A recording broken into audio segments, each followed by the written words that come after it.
ਸਾਰਿਆਂ ਨੂੰ ਪਿਆਰ ਭਰੀ ਸਤਿ ਸ਼੍ਰੀ ਅਕਾਲ ਜੀ।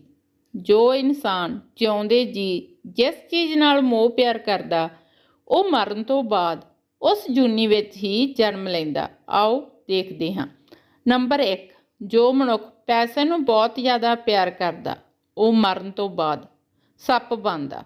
ਨੰਬਰ 2, ਜੋ ਮਨੁੱਖ ਔਰਤ ਨੂੰ ਪਿਆਰ ਕਰਦਾ, ਉਹ ਮਰਨ ਤੋਂ ਬਾਅਦ ਫਿਰ ਵੇਸ਼ਵਾ ਦੀ ਜੂਨੀ ਵਿੱਚ ਪੈਦਾ ਹੁੰਦਾ।